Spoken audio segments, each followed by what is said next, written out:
ये वैकेंसी जो है की सरकार और ये 60,210 के करीब मिलते हैं। ये जुमलों की सरकार उसकी हमें बदलनी होगी, 55,000 तभी कैंडिडेटों की आप पोस्टिंग सबका हुई भला है। होगा। तो अब फिलहाल आप में जो सबका भला जब बचे हुए होगा हैं कैंडिडेट जब उनकी भी आप ज्वाइनिंग अभी तक सत्ता नहीं में हुई है। ये आओगे। करीब 3 साल हमारे इनको नेता कंप्लीट करने में इनको भाई देरी हुई चंद्रशेखर आजाद है। साहब ने 4 साल गलत से जलाई हमारा टाइम हमने इस आपके 3 लिए साल जलाई दिए थे है, और 4 साल हो कौन के गए लिए जलाई है? उस बहुजन के लिए जलाई है हमको जो सरकार बहुजन से नरेंद्र मोदी इस से हमने देश इतनी की रिक्वेस्ट कर ली और 85% जनसंख्या है। इनसे सोचने आकर का विषय और बहुत सारी सोचने रिक्वेस्ट का करके विषय है और इन्होंने हर बार हमें 15% आश्वासन दिया और लोग कुछ उससे जो अलावा सत्ता कुछ में नहीं बैठे दिया। हम इतना शोषण परेशान हो किसका चुके कर रहे हैं हैं? कि हमारा साथ में कोई भी नहीं देता है। आप लोगों एक सर मैं आपसे आपके मीडिया से माध्यम से यही कहना चाहता हूँ, कोई भी स्टेट गवर्नमेंट हो या सेंट्रल गवर्नमेंट का जॉब और भर्ती प्रक्रिया है जो सर 1.5 साल में कंप्लीट हो जाना चाहिए सर। लेकिन ये भर्ती प्रक्रिया जो है आप अलग भर्ती प्रक्रिया के मामले में समझो, जैसे कि कोरोना की वजह से ये भर्ती 4 साल लग गया सर। तो अगर 4 साल में प्रयास किया हूँ, हर चीज़ में क्वालिफाई हूँ, फिजिकल हूँ, मेडिकल हूँ, रिटर्न पास किया हूँ सर, और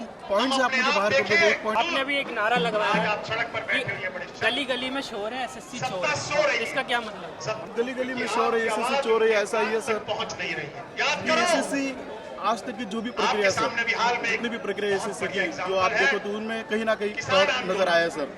कहीं रिटर्न में एंट्री हो गया, कभी नॉर्मलाइजेशन हो गया, किसी को 10 मार्क्स बढ़ा दिए, किसी को कुछ भी नहीं बढ़ा है, किसी के मार्क्स घट गए, तो ये गलत है सर नॉर्मलाइजेशन। तो अभी इस वक्त हमारे साथ चंद्रशेखर आज़ाद जी मौजूद है, आज़ाद समाज पार्टी के राष्ट्रीय अध्यक्ष। इनसे हम जानना चाहेंगे, सर अभी आप लखनऊ में थे, वहाँ पे अभ्यर्थियों की आवाज़ उठाई, यहाँ पर अब आए हैं, क्या मामला है ये वाला? जहाँ अन्याय वहाँ, जहाँ जुल्म वहाँ भी मार में। हम लोग इसलिए हैं क्योंकि यहाँ युवाओं के साथ अन्याय हुआ, युवा अपनी मांग के लिए बैठे हैं, उनकी मदद करने के लिए हम लोग यहाँ हैं। सरकार कहती है कि हमारी भर्तियों में कोई भी घोटाला नहीं हुआ, सारी भर्तियां निष्पक्ष और बिना घोटाले की। सरकार तो ये भी कह रही है देश तरक्की के रास्ते पे जा रहा है, सरकार तो कह रही है महंगाई कहाँ है, सरकार बहुत कुछ कह रही है, लेकिन सच ये है कि सब कुछ लूट चुका है। आज हर व्यक्ति पे कर्जा है, इतना इंटरनेशनल लोन जो है, इतना कर्ज जो है सरकार ने लिया है, और जनता के पैसे को चुनाव में उड़ेल देने वाली सरकार ना बताए कि सच क्या है झूठ क्या है।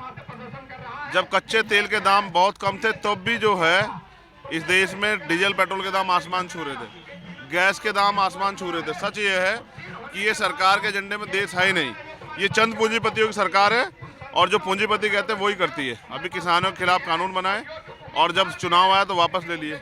750 किसान मरे, कौन करेगा साहब? मैं निकम्मी सरकार का भरोसा नहीं करता हूँ। अभी अभ्यर्थियों से बात हो रही थी बैक स्टेज, आपकी क्या बात हुई थी उनसे? हाँ, मैंने उनकी बात सुनी और अब मेरे पास सब चीज़ें रिकॉर्डेड है, जो उनकी मांग है, जिसको मैं आसान से रख पाऊँ। बहुत बहुत शुक्रिया। तो अभी हम इस वक्त जंतर मंतर के उसी स्टेज पे मौजूद हैं जहाँ पे 2018 के जीडी अभ्यर्थियों का प्रदर्शन चल रहा है। अभी चंद्रशेखर आज़ाद यहाँ पे पहुँचे थे और उन्होंने कुछ अभ्यर्थियों से बैक स्टेज बात करी थी और उनसे समझा था कि ये मामला। तो आपकी बात हुई थी चंद्रशेखर आज़ाद से, क्या आपने बताया उनको? हमने चंद्रशेखर आज़ाद जी को जो युवाओं की पीड़ा है उससे रूबरू करवा दिया है, उनको अपनी सारी पीड़ा हमने बता दी है। चंद्रशेखर आज़ाद जी ने हमें आश्वासन दिया है कि आपकी जो मांगें हैं उनको मनवाने के लिए अंतिम क्षण तक संघर्ष करेंगे और तुम्हारी मांगों को जरूर पूरा किया जाएगा। ये हमको अभी चंद्रशेखर आज़ाद जी ने आश्वासन दिया है। और क्या कहा उन्होंने? और उन्होंने यही बोला कि युवा इस देश का क्या कहते हैं रीढ़ की हड्डी है, अगर युवा ही नहीं रहेगा तो ये देश नहीं रहेगा। सिंपल सी बात है। अभी वो लखनऊ में भी गए थे, वहाँ पे भी नियुक्ति पत्र मिला। आपको उम्मीद है उनके आने से यहाँ? बिल्कुल 100% उम्मीद है उनके आने से। उम्मीद ही नहीं, पूरा विश्वास है कि जो 11 महीने जो हम आंदोलन करते हुए आ रहे थे, अब वो समय आ गया है। इनके आने से वो समय आ गया है कि अब हमें सफलता मिलेगी।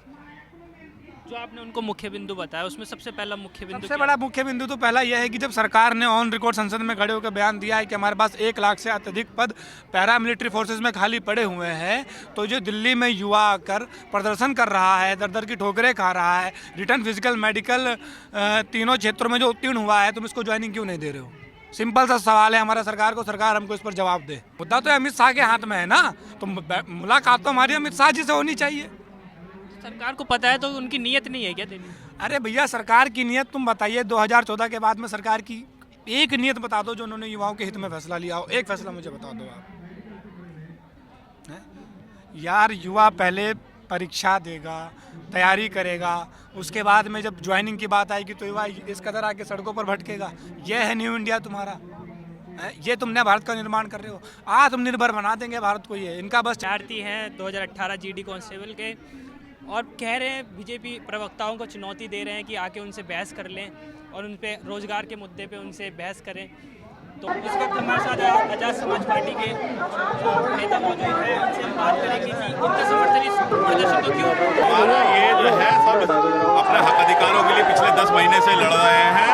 उनको वो अपने रोजगारों के लिए लड़ रहे हैं। मेहनत करके जो है पढ़ाई करिए, पढ़ाई करके जो है अपने फिजिकल दिया, फिजिकल करके जो है रिटर्न दिया, रिटर्न करके मेडिकल दिया।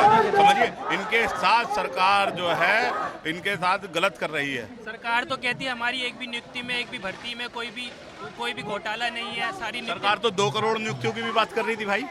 सरकार तो किसानों को जो है रोजगार डबल आई की बात कर रही थी। सरकार तो बहन बेटियों को जो है रक्षा की बात कर रही थी, बेटी बचाओ बेटी पढ़ाओ की भी बात कर रही थी। सरकार तो तुम खुद समझते हो अच्छी तरह से सरकार का क्या है। सरकार तो जुमलेबाज सरकार है। सरकार तो क्या करना चाहती है ये भी आपको पता है। SC ST OBC माइनॉरिटी समाज के लोगों को जो है समय समय पे जो है उनको आईना दिखाने का काम करती है। इस भारतीय संविधान को खत्म करने का काम कर रही है। कभी मुस्लिम को पीटती है, कभी दलित को पीटते हैं, कभी बैकवर्ड के लोग जो है इतनी बड़ी तादाद में जो है किसान मजदूर जो है आंदोलन कर रहे हैं 1 साल से। तो सरकार तो आप समझ सकते हैं, सरकार तो 2000 दे रही है और पूरे 5 साल का काम चला रही है। आज आप बहुत बहुत शुक्रिया। तो भीम आर्मी के आज़ाद समाज पार्टी के नेता हमारे साथ मौजूद थे। उन्होंने कहा कि ये और समझाया कि इस प्रदर्शन की आगे की रूपरेखा क्या होने वाली है, क्या भीम आर्मी के जो अध्यक्ष हैं वो कहने वाले हैं। हर साल की तरह दलित दस्तक 2022 में फिर से लेकर आया है बहुजन कैलेंडर। आज ही बुक करिए आप अपना बहुजन कैलेंडर।